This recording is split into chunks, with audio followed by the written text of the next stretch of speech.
আজকে আমি নিয়ে আসছি সকলের মন জয় করার মতো একটি রেসিপি, গরুর মাংসের কোফতা কারি। আর এই গরুর মাংসের কোফতা কারি আমি যেভাবে বানাই তোমাদের মাঝে খুবই সহজভাবে সেটা শেয়ার করব।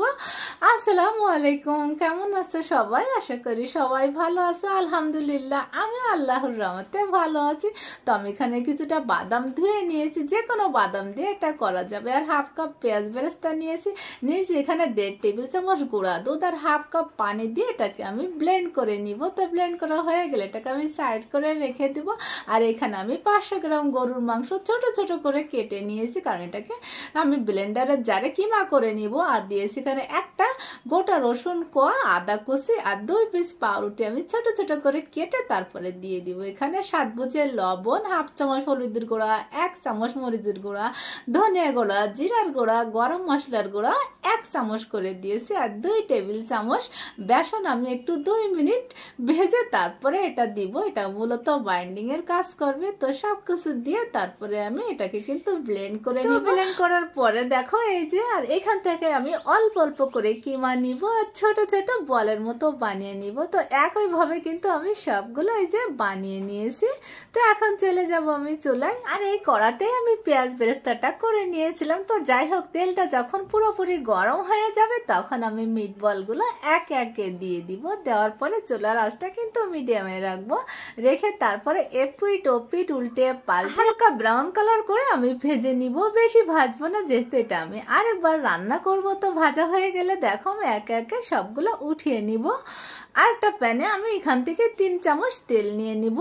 আর দিয়ে দেবো এখানে গোটা গরম মশলা আর হাফ কাপ পেঁয়াজ কুচি। তো গোটা গরম মশলার মধ্যে এখানে ছিল এলাচ, দারচিনি, লং, তেজপাতা আর হাফ কালো এলাচও ছিল। দিয়ে আমি পেস্ট একটু ভেজে নরম করে নিয়েছি। আর দিয়েছি এখানে 1 চামচ করে আদা রসুন পেস্ট আর 2টা টমেটো আমি ব্লেন্ড করে নিয়েছিলাম, সেটুকু সব দিয়েছি। আর দিয়েছি এখানে স্বাদ বুঝে লবণ, হাফ চামচ হলুদের গুঁড়া, মরিচের গুঁড়া, ধনিয়া গুঁড়া, জিরার গুঁড়া, গরম মশলার গুঁড়া আমি 1 চামচ করে দিয়েছি। দিয়ে সবকিছু আমি সুন্দর করে একটু ভেজে নিয়েছি। তারপরে এখানে আমি ওই যে ব্লেন্ড করে রাখা সেই বাদাম পেস্ট সবটুকু দিয়ে দিয়েছি। দিয়ে তারপরে আমি সুন্দর করে একটু কিন্তু কষিয়ে নিব।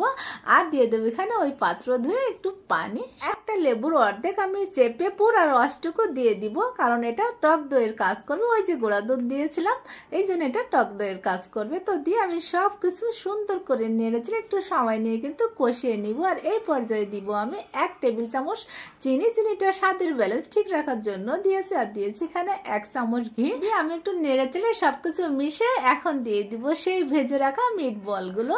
দিয়ে আমি সুন্দর করে নেড়ে চেড়ে মিশিয়ে কিন্তু 5 থেকে 6 মিনিটের মতো এটাকে কষিয়ে নিয়েছিলাম। একটু আলতো ভাবে নেড়ে চেড়ে দিবা, কারণ মিট বলগুলো কিন্তু ভেঙে যাওয়ার ভয় থাকে। এভাবে একটু সময় নিয়ে কষিয়ে নিলে কি হয়, মিট বলগুলোর ভিতরে সুন্দরভাবে মশলাটা প্রবেশ করতে পারে। আর আমি এখানে দিয়ে দিব 1 কাপ পানি। 1 কাপ পানিতে মিট বলগুলো খুব সুন্দরভাবে সিদ্ধ হয়ে যাবে, যেহেতু আগে এটা ভাজা ছিল। তো আমি একটু নেড়ে চেড়ে মিশিয়ে ঢাকনা দিয়ে ঢেকে এটাকে রান্না করে নিব। আর এই পর্যায়ে আমি দিয়ে দিব এখানে একটা কাঁচামরিচ দিয়ে আলতো করে একটু নেড়ে চেড়ে দিব। অবশ্যই আলতো করে নেড়ে চেড়ে দিবে। দিয়ে ঢাকনা দিয়ে ঢেকে চুলার আঁচটা মিডিয়ামের থেকে লোতে রাখবো, যাতে করে গ্রেভির উপরে খুব সুন্দরভাবে তেলটা চলে আসে। তো দেখো মাশাআল্লাহ খুব সুন্দরভাবে না গ্রেভির উপরে তেলটা চলে আসছে। তো তোমরা যে যেমন ঝোল রাখবে সেই বুঝে গ্রেভিটা রেখো। আর আমার রান্নাটা কিন্তু এখন শেষের দিকে। মাশাআল্লাহ দেখো কত সুন্দর না কালার আসছে, আর দেখতে না কত লোভনীয় হয়েছে। তো আমি এখন এটাকে নামিয়ে নিচ্ছি। তো এই যে আমি একটা সার্ভিং ডিশে এটা নামিয়ে নিব। আর উপরে দিয়ে দেবো কিছুটা পেঁয়াজ বেরেস্তা। আর এটা হচ্ছে দুধের সর আমি ব্লেন্ড করে নিয়েছিলাম। তো উপরে যে সরিয়ে দিচ্ছি। আর যাদের ঘরে ক্রিম থাকে তারা ক্রিমটাও দিতে পারো। দেখো কতটা লোভনীয় হয়েছে। আর আমি এখন আমার প্লেটটা রেডি করে নিব। তো একটু ভাত নিয়ে নিব, 2 পিস গরুর মাংসের কোফতা কারি, একটু গ্রেভি, একটু শসা আর 1 পিস কাঁচামরিচ। এটা হচ্ছে আমার দুপুরের খাবার আলহামদুলিল্লাহ। তা যারা এভাবে গরুর মাংসের কোফতা কারিটা খাওনি, অবশ্যই তোমরা একবার ট্রাই করে দেখবা স্বাদ মুখে লেগেই থাকবে। তো আজ এই পর্যন্ত, সবাই ভালো থেকো, সকলের জন্য আমার দোয়া থাকবে। আসসালামু আলাইকুম।